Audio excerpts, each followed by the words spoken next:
Hello and welcome back to Money Never Sleeps. My name is Mac from M&A Wealth.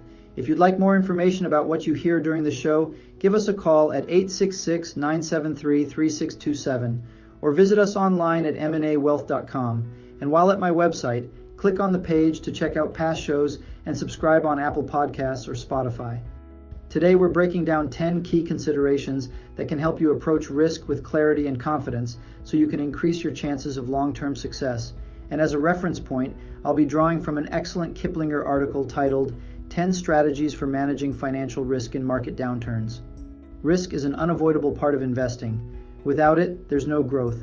But too much of it, or the wrong kind, can derail your financial future. The art is in striking the right balance, knowing where risk lives inside your strategy, and taking steps to manage it before it manages you. So let's dive into some of these considerations. The first is risk tolerance. This is all about your comfort level with the ups and downs of the market. Markets fluctuate, it's just reality. But if you can't stomach seeing your portfolio drop during a downturn, there's a real risk you'll panic. And when panic sets in, people often make rash decisions like pulling money out at the worst possible time. That kind of move can devastate your long-term plan. One of the most valuable exercises is taking the time up front to clearly define your comfort level with market swings. It's not enough to talk in percentages. Saying your portfolio might drop 10% doesn't mean much until you translate it into dollars. 10% might sound small, but if that's $50,000 disappearing on paper, it feels very different. Once you put real numbers on the table, the conversation gets real.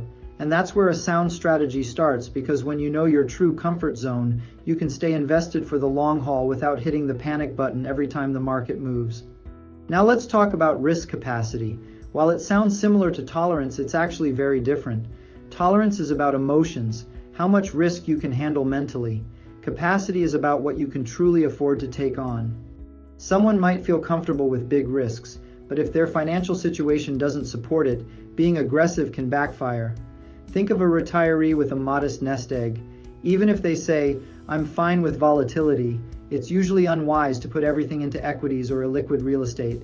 If the market turns, they don't have the time or resources to rebuild.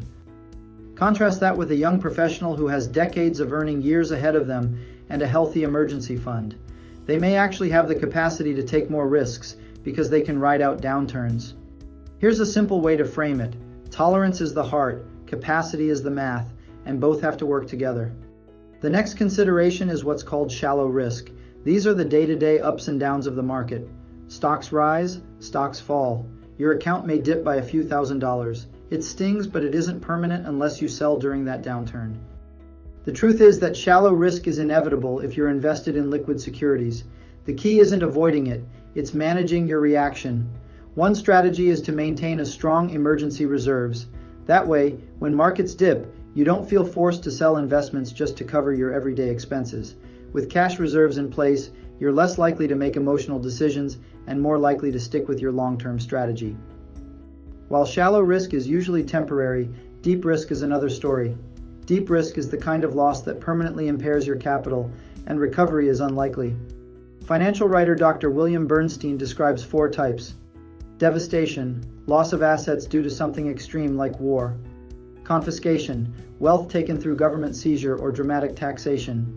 Deflation, a prolonged fall in asset values as Japan experienced for decades.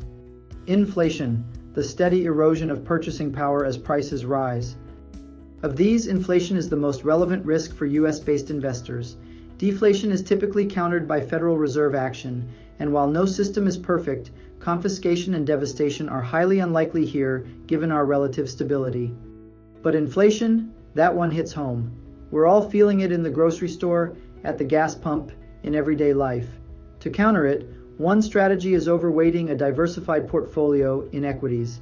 Historically, stocks have been one of the most reliable ways to outpace inflation over the long term. While it doesn't erase the problem, it helps preserve and even grow your purchasing power. Next, let's consider concentration risk. This happens when too much of your money ends up tied to just a handful of investments. Sometimes this happens unintentionally. For example, employees who are paid heavily in company stock may end up with portfolios dominated by that single asset.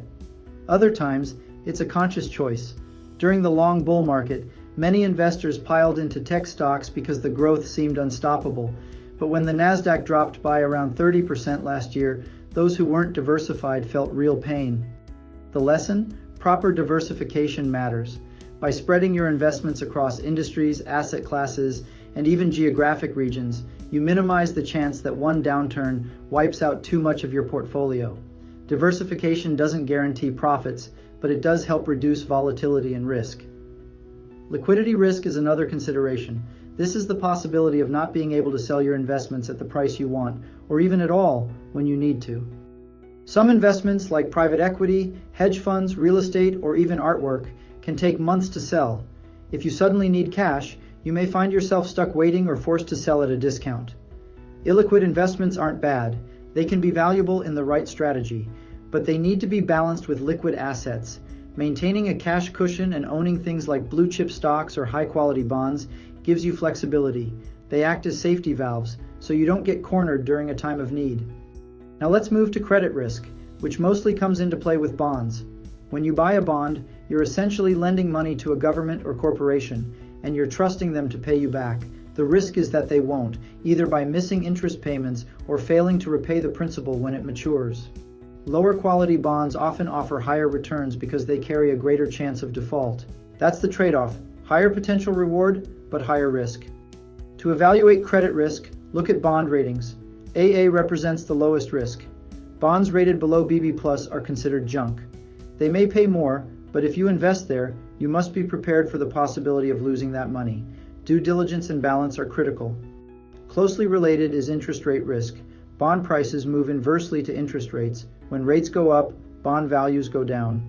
We saw this vividly in 2022, when aggressive rate hikes caused even investment-grade bonds, the part of the portfolio many considered safe, to drop by double digits. One way to manage this risk is by shortening the duration of your bond holdings. Duration measures how sensitive a bond is to rate changes. The shorter the duration, the less impact rising rates will have on their value. In simple terms, shorter duration bonds help you keep more control when interest rates shift. Now let's talk about horizon risk. This happens when unexpected life events change your investment timeline. Job loss, disability, death, or a large unexpected expense can suddenly alter how long your money needs to last. While you can't predict these events, you can prepare. Proper insurance like life, disability, homeowners, umbrella can protect against some of the worst-case scenarios. For job loss, insurance isn't an option, but a robust emergency fund and a willingness to cut expenses and adjust your lifestyle can help you stay afloat. Horizon risk is about resilience. It's about making sure your financial plan can adapt when life throws you a curveball. Finally, how can a financial services professional help with all of this? My role is to help you identify where risk lives in your financial life, measure how much you can truly afford to take on, and design strategies that protect against the unexpected. With the right guidance, discipline, and perspective, risk stops being a threat and instead becomes a tool for growth. If you have any questions about the new generation retirement system, visit my website at mnawealth.com or call my office at 866-973-3627 to discuss how my team might be able to answer your questions and address your concerns. It's our goal to help you prepare for the retirement you've worked so hard for. Disclosure: all matters discussed during the show are for informational purposes only. Opinions expressed are solely those of M&A Wealth and staff. All topics covered are believed to be from reliable sources. However, M&A Wealth makes no representations as to its accuracy or completeness. This commercial shall in no way be construed as a solicitation to sell securities or advisory services to residents where permitted. Topics should be discussed with your individual advisor prior to implementation. Advisory services offered through M&A Wealth, a registered investment advisor in the state of Texas. Insurance products and services are offered through PNC Life Insurance Agency, an affiliated company. M&A Wealth and PNC Life Insurance Agency are not affiliated with or endorsed by the Social Security Administration or any government agency.